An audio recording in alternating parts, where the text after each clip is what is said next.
Okay, so the Istanbul Convention, what is it, first of all, and why do you need to know about it, and why is it coming up right now?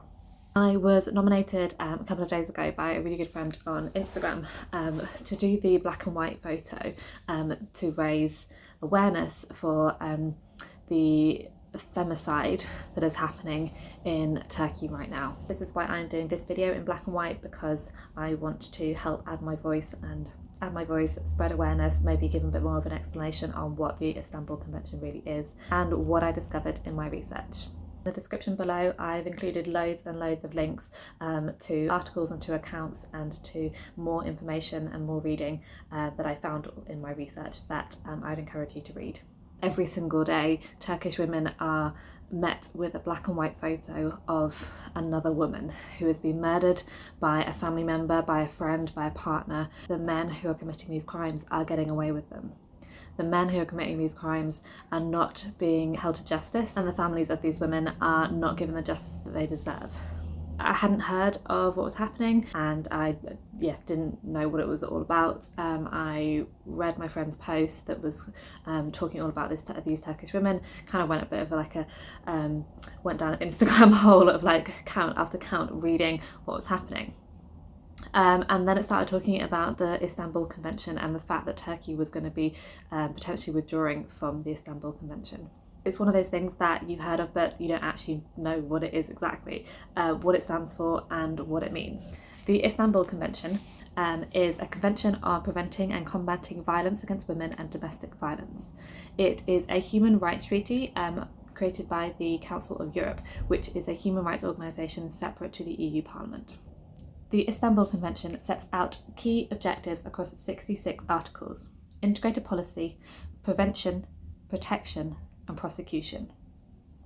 Now, the UN Women describes the Istanbul Convention as the gold standard for preventing violence against women.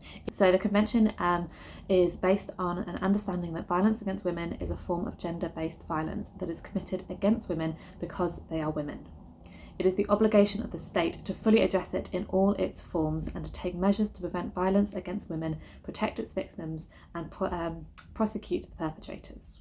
Now, fully recognise that domestic violence, it doesn't just happen to women, it does happen to but all genders, and it can happen to anybody. However, the point of this convention is to protect women in countries all across Europe, because Europe as a continent is hugely diverse. In the UK, obviously, women are widely regarded as pretty much equal.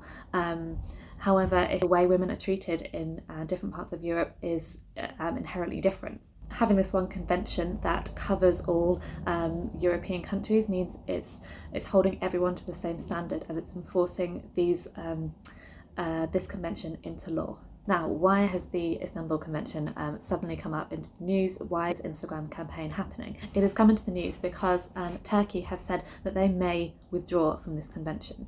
They may take this out of law, which means the femicide that is currently happening across Turkey will continue, and the perpetrators will not be prosecuted. They will be allowed to get away with it further than they already are.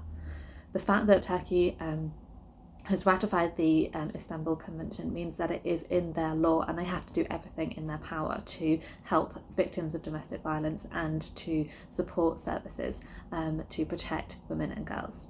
The whole point of these black and white photos is because Turkey has one of the highest rates of femicide in the world right now, and the Turkish government and their justice system are doing barely anything about it.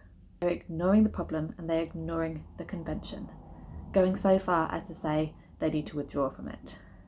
As I was reading more about this, I discovered that also Poland has done exactly the same thing as Turkey, and has also threatened to withdraw. So on my kind of research into this topic about Turkey and then Poland, I decided to look at the Istanbul Convention, look at who signed it, who's not signed it, who's ratified it, who's not ratified it, and I came across this alarming realisation.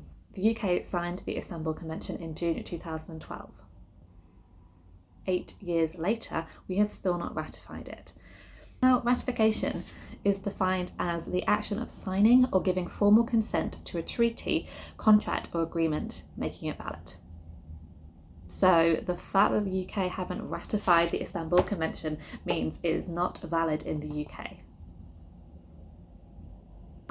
What? How is that a thing? 4 parliaments and 3 prime ministers later, we have still not ratified it. The government continues to stall on ratification and therefore is not legally bound by its provisions. Like, that is just outrageous. Like, what are they doing? Yes, okay, Parliament did in just last year, so, you know, 7 years later, pass a domestic abuse bill. But this landmark legislation fails to protect migrant women. It also fails to offer protection for the women of Northern Ireland. The domestic abuse bill, while it is groundbreaking, does not meet the requirements of the Istanbul Convention, and that's unacceptable. So what can we do?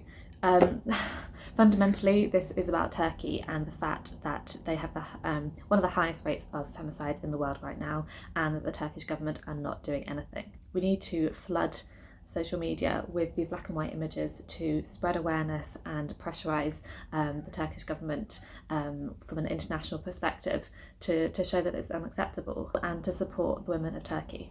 Secondly, if it hadn't been for this campaign, then I wouldn't have read up on the Istanbul Convention. I wouldn't have realised that the UK still haven't ratified it. Like, we're still lagging and dragging our feet, which is fundamentally unacceptable. It speaks volumes about how we treat migrant women in the UK and how they need to go back to their own country to get the support over there. They can't get it here. All women in the UK, regardless of where they are born, all women who are in the UK and experience domestic abuse deserve protection.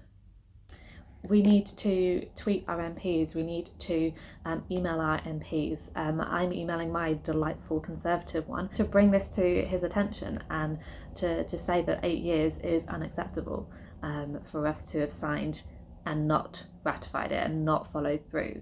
Like, it's just meaningless that we've signed it. It doesn't mean anything. It's not legal and it's not valid in this country. In the description below, I've included loads and loads of links to articles and to accounts and to more information and more reading that I found in my research that I'd encourage you to read.